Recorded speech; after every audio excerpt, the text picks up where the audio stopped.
I would snap out of it about 90 seconds later to people pulling me off someone and blood all over my hands. I was really worried because my father was a rageaholic and his temper was so violent. He was so apoplectic out of nowhere for the most minuscule of things. I remember him threatening to beat my mother to death for, I think I dropped an egg on the floor out of a carton one time. I mean, just the most minuscule of things. And I know that that's not like unique to me. There are many people that have grown up with domestic violence and domestic abuse, and it is a very real thing to grow up in fear of your household. Testimony continued today in the most notorious criminal trial in Richland County history. Dr. John Boyle is accused of killing his wife Noreen and burying her body in the basement of his new home in Erie, Pennsylvania. The 12-year-old son finally took the stand. As I heard a scream, I heard a thud. It was about this loud. We, the jury, find the defendant guilty.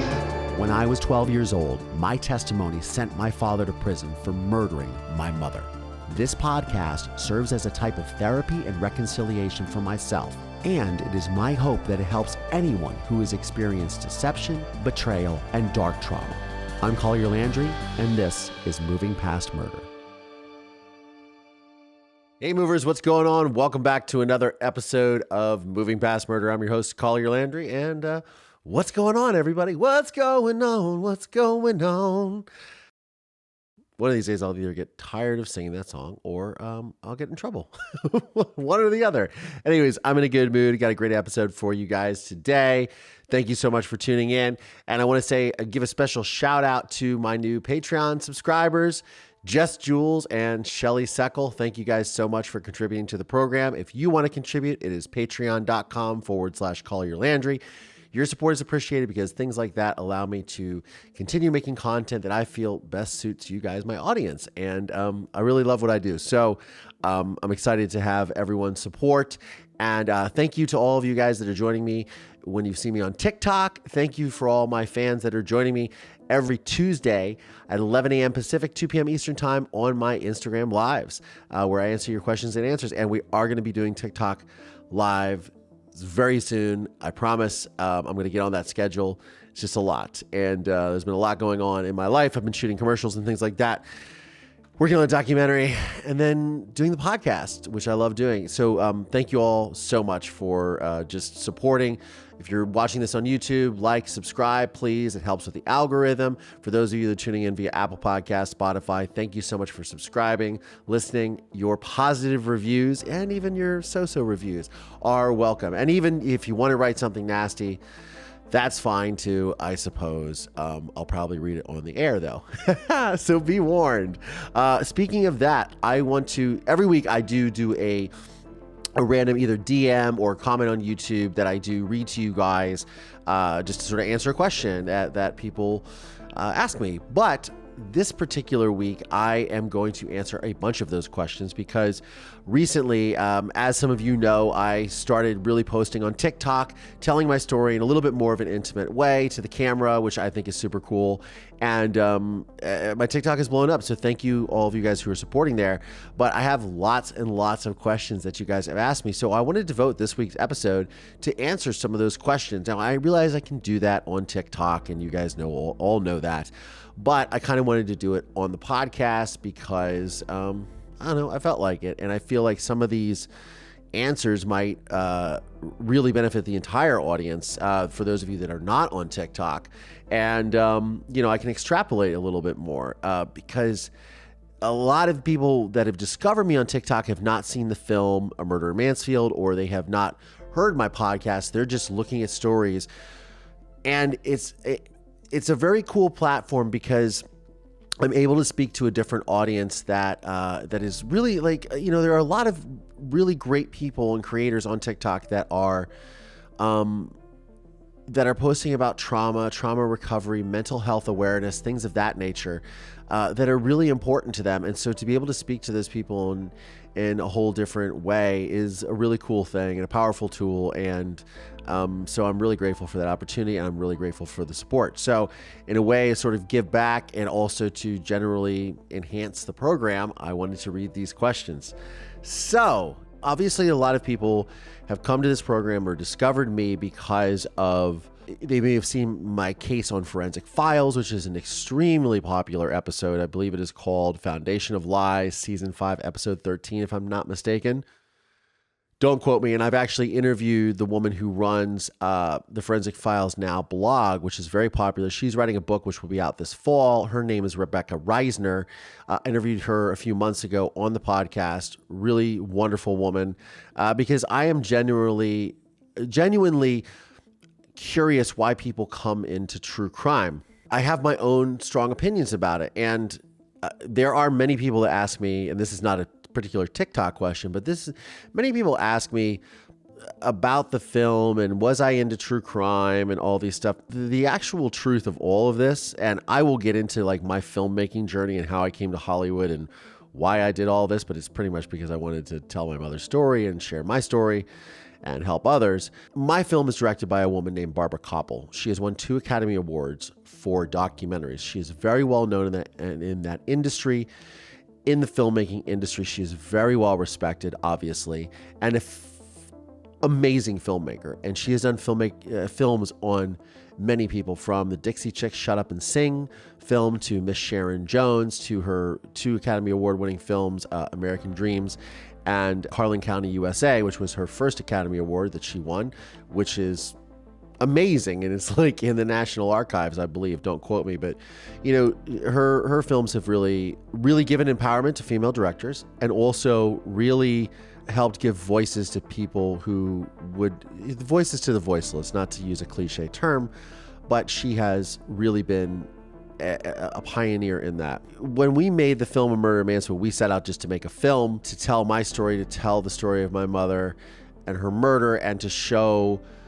I was very passionate about the consequences of violence, and I had a lot of very strong feelings about how our society looked at violent crime, and in particular in the United States. My concern at the time, and had been my entire life, literally my entire life leading up until then, is that the sentiment is the bad guy goes to jail, the state gets its restitution, the victim is dead, and the gavel hits, and we say next, and we don't examine the consequences of violence on communities, ancillary victims, the non-combat PTSD that occurs, all of these things that impact society as a whole because of violent actions. And in last week's episode, I discussed a little bit with Jamie Rice from the podcast Murderish, but about her new podcast, which is Dirty Money Moves, Women in White Collar Crime, and my interest in how financial crimes particularly seem to spawn. I think they're even more insidious than just downright murder and other violent crime, because they tend to create more violent crime because someone's financial livelihood and safety that is taken from them, and then that causes them to do really bad things. It causes violence in families and violence in communities and things like that. So I'm very passionate about that. I think you guys, having listened to the podcast, know this already. But we just set out to make a good film. We went to normal film festivals, very extraordinary film festivals like IDFA, Doc NYC, Hot Docs in Toronto, which I have a tattoo from. Nashville Film Festival, AFI Doc Fest. I mean, very well respected international film festivals. It was very cool. It was an amazing experience. I think we were on a total of like 50 or 60 of them, which is a really good run. And but something that the entertainment magazine Variety said at the time was, Barbara Koppel's latest film comes dressed as true crime, but it is really a plea for humanity. And that is really true. And we didn't set out to make a true crime film. That said, I got into doing this podcast as an extension of that because I had done the film, I traveled around speaking, I did a TED Talk, and then the pandemic hits, and it's like, okay, what am I doing?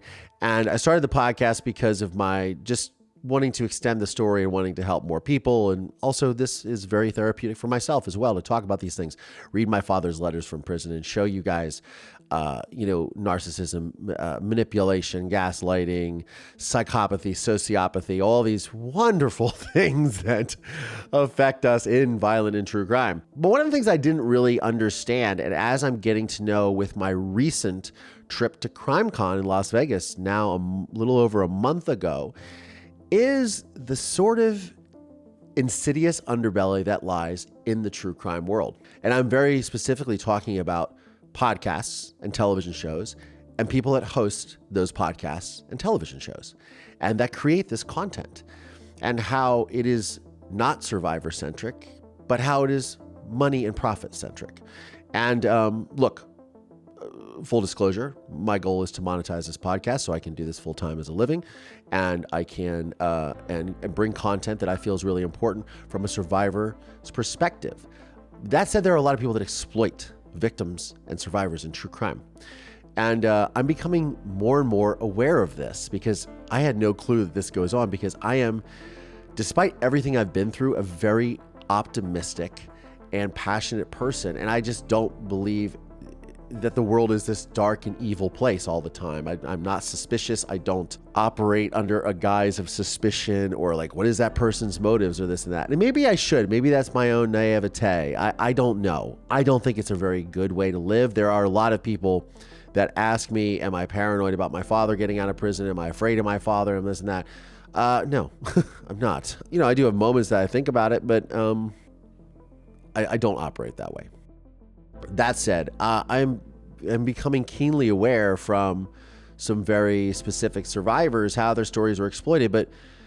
And I knew that, and I made the film A Murder in Mansfield because I wanted to tell my story, my mother's story. I wanted to honor my mother. I didn't do it for money, and I made the least amount of money out of everyone.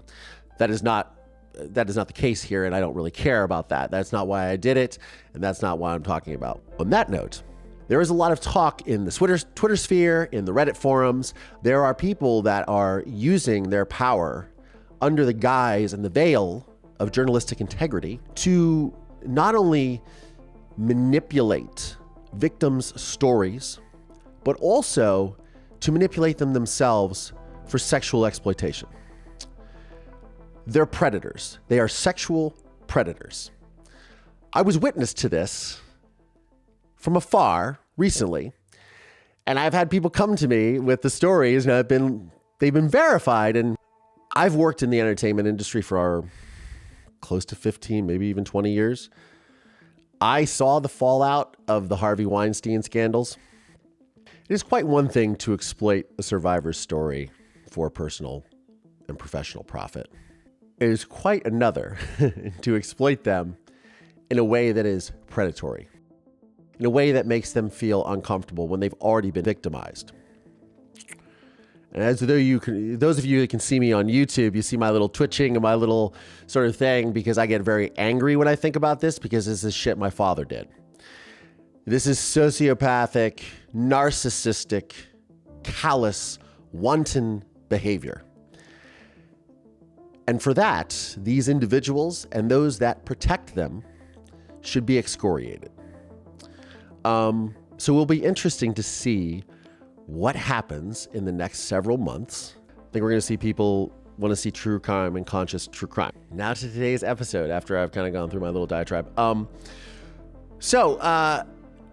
Like I said, various people have reached out to me on TikTok. You guys have a lot of questions, and I wanted to get to some of them because they are really interesting. First one comes from Just Beautifully Broken. And she asks, what are a few of the things you've had to deal with because of what your father has done? That is pretty much an episode in and of itself. I would say, obviously, well, let me speak from a survivor victim sort of standpoint, in a personal sort of way. So let's forget the destruction that is done to my family. Let's forget let's forget all the standard things of how it destroys the families, communities, things like that. Let's just look at me personally. So I would say one of the main things I've had to deal with in my personal life is, first of all, there is a stigma that you carry around. And I often wonder, with people who are who have parents that, let's say, are serial killers, or parents who are murderers, or serial rapists, or pedophiles, or whatever, insert heinous crime here. I almost wonder, I think that we all do carry around the same sort of stigma, which is am I capable of this? It took me a very long time to reconcile with this in a lot of ways, because, I was on a podcast recently, and somebody had asked me, they said, do you think that you're capable of these types of things? And, I was discussing when I was in high school, I was bullied, right? And which happens in high school, and bullies throw you up against the locker, they pick on you, whatnot. Maybe part of it had to do with who I was at the time, and I had stayed in the community that all of this occurred, which is Mansfield, Ohio. I went to Ontario High School. Shout out to the Warriors. I would get picked on, and I would have these moments where like somebody would shove me into a locker, and part of me wanted to retaliate because I was not a small kid. I was a big kid. I wasn't somebody you'd really push around, but I had this like fear in the back of my head that when that happened, I would snap out of it about 90 seconds later to people pulling me off someone and blood all over my hands. I was really worried because my father was a rageaholic, and his temper was so violent. He was so apoplectic out of nowhere for the most minuscule of things. I remember him threatening to beat my mother to death for, I think I dropped an egg on the floor out of a carton one time. I mean, just the most minuscule of things. And I know that that's not like unique to me. There are many people that have grown up with domestic violence and domestic abuse, and parents who are, violent, whether that's caused by substance or alcohol abuse, or whether that is just, how they are in general. It is a very real thing to grow up in fear of your household. I would say to myself, don't retaliate because maybe you're capable of that. And I didn't want to be, because I'm not a violent person. And it took me a very, very long time to really reconcile that. And it probably wasn't until I started doing, hand-to-hand combat training, like, mixed martial arts or boxing, that I realized that, like, I'm not going to be that person that's just going to explode, because also it's very real to get into a fight. And I was attacked years ago in Hollywood. I was jumped by 5 men, and I'm here to tell about it. But it was very, very scary, and feel very fortunate I got away with my life, because I looked on the same corner 3 months prior, somebody had been stabbed to death. So don't go out after dark in Hollywood around a bunch of drunk, crazy people. Yeah. Anyways. So I guess I thought that there was going to be this sort of unhinged rage that would come out of me. So I grew up sort of in fear of that. Like, am I capable of that? And when I made the film A Murder in Mansfield, I think the answer was really solved for me in a way, because I also felt like, am I capable? Because, the whole adage, apple doesn't fall far from the tree, blah, blah, blah. I always thought, like, okay, am I capable of doing harm to someone that I love? Whether that's physical, domestic violence, whether that is,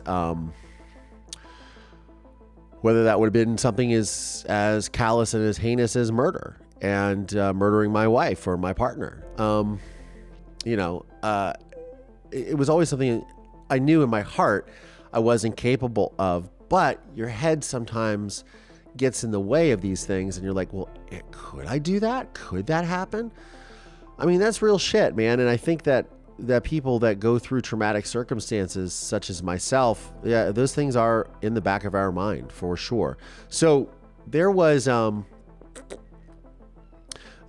lot that went through my head prior to making the film Murder in Mansfield. And it really wasn't until when I sat down with my father in the film and and I had this moment of just like, okay, that is, and I had, as I've said many times before, I had a relationship with my father leading up to that. I communicated with him. I would see him in prison when I would come back to Ohio. So I would maintain that relationship, whatever that relationship really was. It was very surface, to be quite honest. But I realized at that moment that we couldn't be farther apart in that way, and I feel that I got most of my inherited traits from my mother, but I also feel that I probably got the best traits from my father and not his worst. And that was a very big relief for me because of that. Now, on the flip side, it's one thing to convince yourself of that, but it is quite another thing to convince others of that. So one of the other ancillary sort of consequences of my father's actions that I had to deal with personally is the fact that I would be involved in a relationship with a girl. And naturally, probably I would say the same thing if it was my child. People would find out my story, and obviously this got way more amplified when the documentary was coming out, or the documentary came out, but people were concerned, like, you're dating this guy whose father murdered his mother? And not only that, but, you know, the hard thing for, I think, most parents or anyone to reconcile about the murder is it wasn't a crime of passion. It was premeditated. My father had a mistress. He bought a house. He bought the house with the intent of burying my mother in the basement. You know, all of it was premeditated. So that's a big deal. And that is very, very hard for, I think, a parent or for anyone who is in a relationship or whose child is engaged in a relationship, or maybe they are themselves in a relationship. It's really hard for them to sort of reconcile with that. It really is. So, yeah, that's a hard thing to explain away. Like, hey, parents of my girlfriend that I'm dating, yo, I'm totally normal, I promise. Pinky swear, Scouts on, or, you know, it's hard, and especially because not everyone is as open-minded in this world as you'd like them to be. So, I mean, it was hard. It's hard. Well, it hasn't even been convinced of my real family, of my birth family, that I am not my father. I mean, my mother's side of the family still, many of them still believe that I am just like my father, without any proof, and solely based on the fact that my father is such a horrible human being that they just blame me for that. And that is, again, another consequence of violence, and one of the impetuses for the film and the creation of A Murder in Mansfield, and for the creation of this podcast, is just to share these very personal things with you guys. Yeah, so that's a loaded question. I could literally do about 10 episodes of the podcast on this one and really go down and break down into detail what this is, because I think that it is a very common thread throughout survivors' stories, that this is what takes place. So there you have it. Just Beautifully Broken. I am just beautifully broken like you are. Hopefully you're not. But yeah, so thank you for the question. It's super cool, and hopefully you guys gleaned a little bit out of that. Next question is from Flip the Cat 120. Do you think your grandmother knew that your mom was dead, or do you think that she really believed that she just up and left? That's another sort of thing. And this is interesting because I did an episode probably 10 some episodes ago called TikTok Family Reunion. And it was because I had just sort of gotten into my TikTok account. This was before I was posting. But I had seen somebody follow me, and they reached out to me, and they were related on my father's side. They had married my father's cousin. And now her and I are becoming very close. So she's technically a little bit younger than my mother, but very hip that she's on TikTok, because I was blown away. She's very savvy, and she happens to be a trauma therapist. And, you know, her and I have engaged in a lot of dialogue about this, but she, having been married to my father's cousin, she had a lot of insight into, like, quote, Italian men and their mothers, and how their mothers protect them. And this is something I'm not really knowledgeable about, other than the fact that it was very odd, because my grandmother, Christine Boyle, who was married, or I'm sorry, it was my father's mother, she had an incredibly close relationship with my mother. Like almost a mother-daughter relationship, because my mother was not particularly close with her mother, and my grandmother is not particularly close with her daughter. in those ways. And they just seemed to bond. They had a lot in common. My grandmother was a former model and was very poised and just had this sort of mannerism about it. And my mother was very much the same way, as in very poised and composed and very classy in a lot of ways. And they were thick as thieves. So to see the sort of flip in my grandmother from being so close with my mother to then jumping into buying into the narrative of my father. You know, my mother left in the middle of the night, threw the credit cards at him. We're not going to call the police and all that. I always wondered that too. And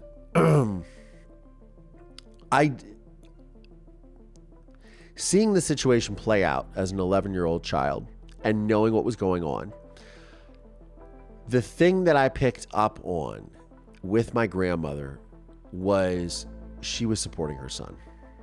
Family is everything, right? And her behavior was such as a protective mother. I really do believe that. And I was pretty much confirmed that because when my grandmother, this is a whole other story, but which I won't get into, about the passing of my grandmother. But a few weeks before my grandmother passed away, as a little old Italian woman with her grandson in the kitchen, we were making pizzelles on her pizzelle iron. And my grandmother was, she was, at the time, I believe she was 84. So she was, sort of drifting in and out of maybe a slight bit of senility. Not really. I mean, she was still pretty sharp, but you're older, right? And I should be so lucky when I'm that age, to even make it to that age. But she said to me something I'll never forget. And we were making pizzelles, and then she just started talking about something, and she just kind of stares off, just thinking, much as I do, it seems like, and rambling. She said, quote, "My Jackie, what a waste of talent." It was 1997. It was 1998 actually when she said that. And I remember thinking, it was 1998, and I remember thinking, she wasn't in on it. And not that I had thought that before that, because I didn't. But I really realized at that moment, and I'm really grateful for having that moment with her at that time because she passed away maybe a month later. I'm not really sure when she did, because that's a whole other story for a whole other episode. But it was a nice piece of, I don't know if I would call it closure, but what I would call it is, it really gave me a sense of peace that she had no ill will towards my mother. And I later found out when I was doing pre-production on the documentary exactly how much my father's family loved and appreciated my mother. That was really, really cool. But, and I knew that my grandmother loved my mother, but it was her son and her oldest son, her firstborn, that had committed this crime. And let's just face it, my father is a master manipulator. But on top of that, she's an Italian mother, and as my cousin puts it, the Italian mothers feel that their sons can do no wrong. So, and my grandmother, full disclosure, did sell her house to help pay for my father's legal fees, which were astonishingly huge. He had a powerful defense team behind him, and he convinced her to do so. And really, if he was a man, he would have owned up to it and said, "Mom, use that money to live the rest of your days and not be stressed." But he didn't. That's a whole other conversation for another day. So I hope that answers your question. Flip the cat 120. But yeah, I don't think she was in on it. I think that maybe that my father did a really good job, despite her better judgment, to convince her that she did leave. Anyways, this one comes from Kim Passon LeBlanc. Says, I just watched your documentary this past weekend. Has anything changed between you and your father in the past 5 years since filming? No. Sorry, for those of you, I have brought my dog up and I'm going to show her to the audience. Blondie, come here. My little doggie is whining. And this is Blondie, for those of you watching on YouTube. Blondie, you say hi? She's going to yawn. Yeah? Okay. She's up here because she's older. She's a senior citizen herself. She's 17 and a half almost. So, little Chihuahua. She weighs about 5 pounds. Yo, babush. So anyways, for those of you watching on YouTube, that is Blondie, because people have always asked about her. And for those of you listening, you sort of heard a little bit of Blondie in the background. So to answer your question, Kim Passon LeBlanc, so nothing has really changed between my father and I. Like I had said earlier in the program, I maintained a relationship with my father over the years, but it was a very surface relationship. It wasn't a lot of things that it wasn't like a fatherly relationship, like, hey, Dad, let's talk about life. Other than the fact that we would talk about life as it pertained to him. He was very good and very interested in that. And it's interesting when you're in conversation with someone who is a narcissist or a sociopath, because all roads lead back to them. Anything that they give you or do for you is a sort of an angle on what their agenda is. So, and look, human beings in general, human beings as a species, we are manipulative. We have that sort of DNA built into our genetic code or whatever. I realize that DNA is genetic code, but you know what I mean. We have that built into us where we want to get our way. It's why we have left brain, right brain, why we have left side bias when we're trying to read people, right? Because we're reading people. And dogs, by the way, have the same recognition. That's why they're so good at manipulating human beings. Case in point being this little one sitting right over my shoulder. But I think that, my father and I had this relationship, which was very surface. We would talk about things like sports. We would talk about things like very general. And I would also navigate a lot of my conversation with my father away from things that were really important to me, because I knew that I wasn't really going to get the answers that I wanted anyways. Just like he couldn't tell me why he murdered my mother, right? He had no reason. So, but he had stories. So it's, I try to always make sure that it was pleasant and talk about certain things about what I was doing. My father is a very intelligent man. So I could get a lot of things out of him when talking to him because he's so intelligent. So he had really good perspectives and perceptions on things. And especially when it came to like dealing with certain situations, because he would see like an angle or whatever, because he himself has an agenda all the time, nonstop, 24 hours a day.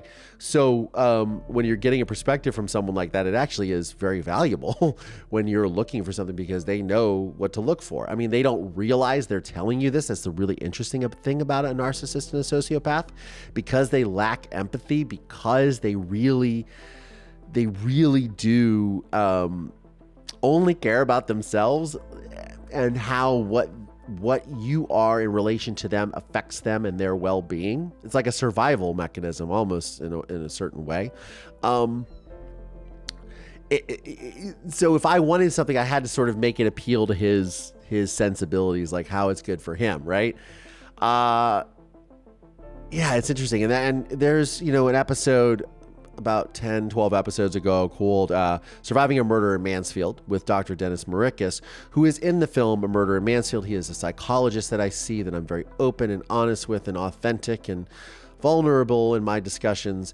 And he is someone, that pointed out to me, as I asked him in that episode, I said, why do you think my father was such a good doctor?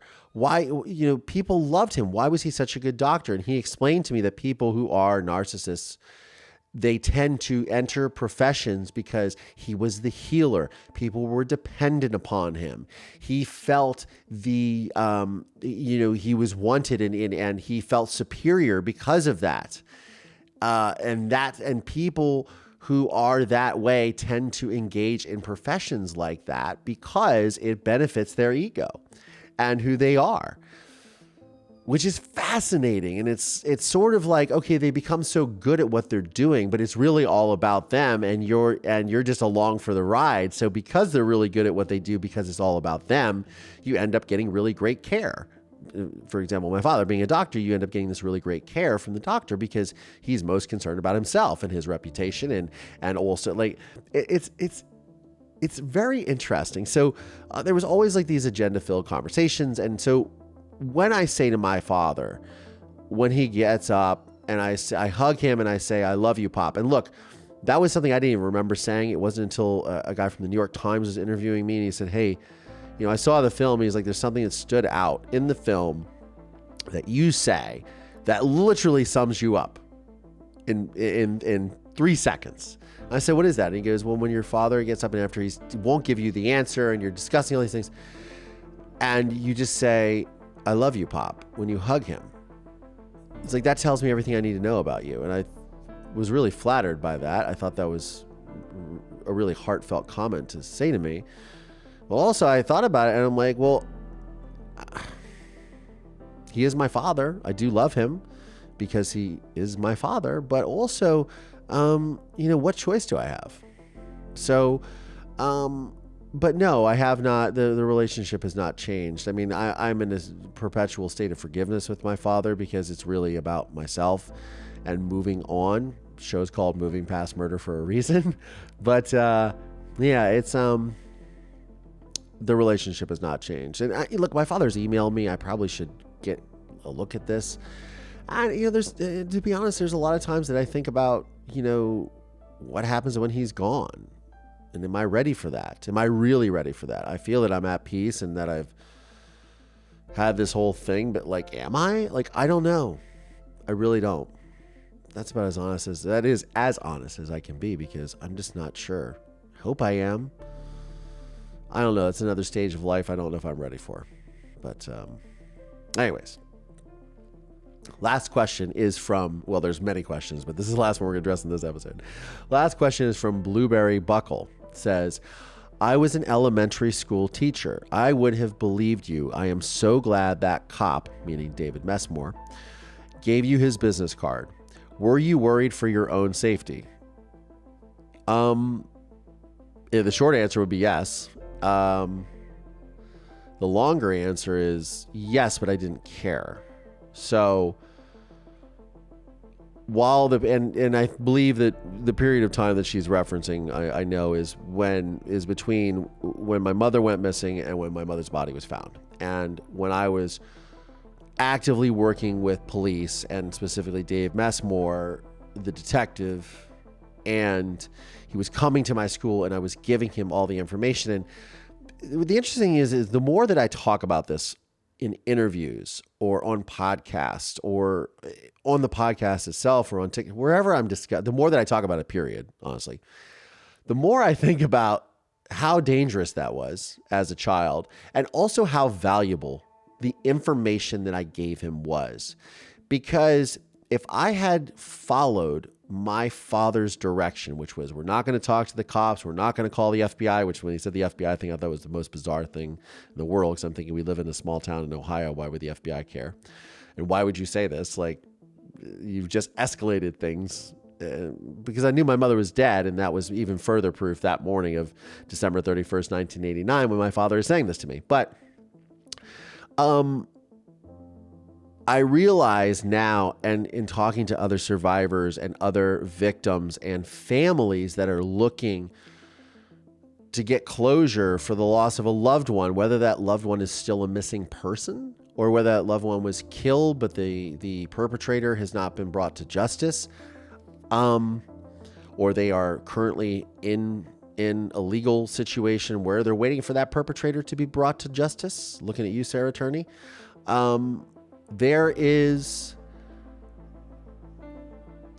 such value in what I was able to do as a child, and the moment that I seized without even, I knew it was an opportunity, but I didn't realize how great that opportunity was, because if I had followed what my father's direction was, which was not talking to the cops and this, that, the case never would have probably gone to the lengths that it did, because Dave Messmore would not have known the backstory of what was going on with my father, what was going on with his relationship with my mother, what was his history, what was the history with his mistress/girlfriend, Sherry Campbell, what was all of this that was leading up to the discovery of my mother's body.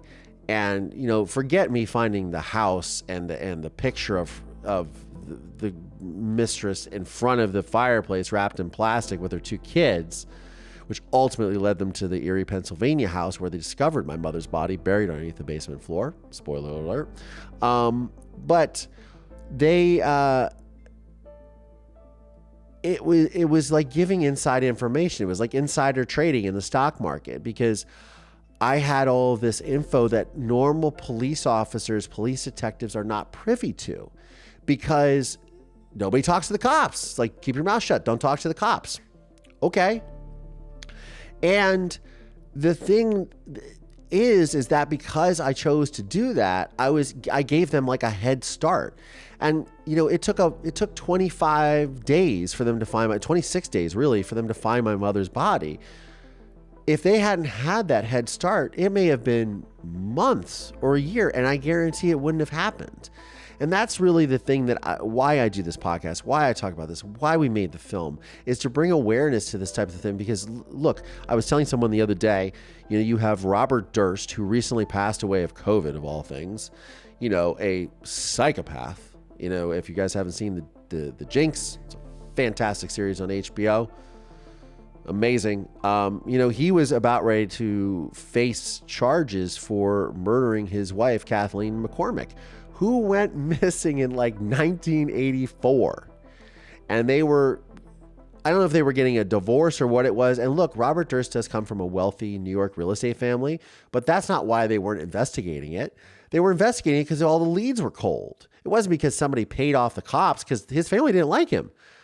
And it wasn't because there was any interference in that. The interference was later because they wanted to separate themselves from him because they knew he was a psycho. The brother was afraid of him. If you watch the series, you'll understand. But they really didn't pursue the case despite the urgency of her family, because they didn't have anything. And it makes me really realize, like, how fortunate I was for recognizing that opportunity, how fortunate for closure for myself, for the community, for my family, whatever it is, that because I was able to give that information, they were able to find my mother. I mean, this is a very hard subject to talk about, honestly. I'm trying not to get emotional, but it was a really unique position. And I think the more and more I discuss these things, I realize exactly how precious that was for me to do that. And, despite a fear of my father and things like that, because yes, I was very much afraid of my father, and I was afraid of his retaliation, and I was afraid of, that he was going to find out. And then when he told me that he was going to take me to Florida for a medical convention, that's when I went to Dave Messmore and said, hey, get me the fuck out of this house. I didn't use the fuck word, but because I was a child, but that's the thing. So I think ultimately, like, I was able to be a voice for my mother and really lead things on, because there's unfortunately not many people who have the benefit of that, but there are people that do it. There are people that are really becoming voices for justice, a la Sarah Turney for her sister. There are people that are really advocating for that. And because often, and I've spoken about this many times, but it's, 45% of murders in the United States as of 2020 to go unsolved. And a lot of these murders and these missing persons cases are disappearances, and let's just keep it real, it's mostly women. 90%, probably 95%. And it's always because of some sort of domestic abuse situation, or a situation where there is a divorce, or there's an argument, or there's a history of this womanizing or philandering. And I mean, you look at other cases, and there's a very tragic case of Melinda K. Davis in my hometown of Mansfield, Ohio, and with a domestic, violent boyfriend, and then she's found horrifically in the back of a car, the trunk of a car. I mean, it's a problem. And so if anything happens out of this program or my story, it's that, speak up. And because, and it's also something to, people get very frustrated with law enforcement, but also when law enforcement doesn't have any leads and they have nothing to go on, they can't keep pursuing a case without any sort of evidence. They can't keep going after it, because we do have a justice system in this country, and it is innocent until proven guilty. And that is a wonderful thing for the justice system, especially when it works in your favor, when you are wrongfully accused. And some people, unfortunately, are wrongfully accused and then go to prison and then are exonerated years later, which we will get into at some point in this program. But there is also there's also a limit to what law enforcement can do, and it's not for a lack of want or for caring and compassion for those families that are grieving the loss of their loved one or the disappearance of a loved one. It's overwhelming. There's a lot of this shit that goes on, and really the way to combat this is knowledge and empowerment of all this. And I am going to get off my soapbox, I promise, but let me beat this. I will die on this hill. Is just you have to be proactive, unfortunately. And there are many people that are doing this, and I am very fortunate. I am not immune to the fact that I am very fortunate that I did get justice for my mother. And there are so many families that are out there longing for this. And to you guys, my heart breaks for you. But know that it'll come. But, persistence. And it's a marathon, not a sprint, unfortunately. And, never give up. So hopefully my story helps. I feel it does empower a lot of you guys. Anyways, look, it doesn't always matter what I think. What matters is what you guys think. If you found this episode informative, helpful for you in any way, please reach out to me. You can find me on all the social platforms at Collier Landry.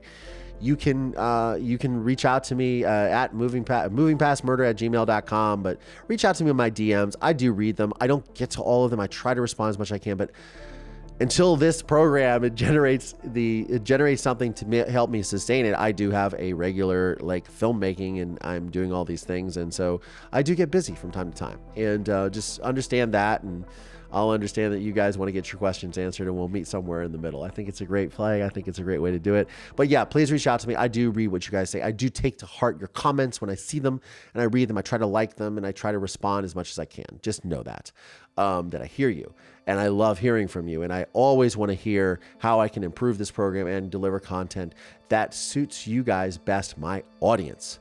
On that note, I'm Collier Landry, and this is Moving Past Murder. Thanks, y'all.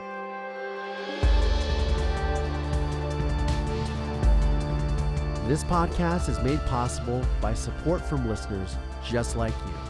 Please subscribe via Apple Podcasts, Spotify, Audible. Find us on YouTube, youtube.com/Collier Landry. The film A Murder in Mansfield is available on Investigation Discovery, Discovery Plus, and Amazon Prime Video.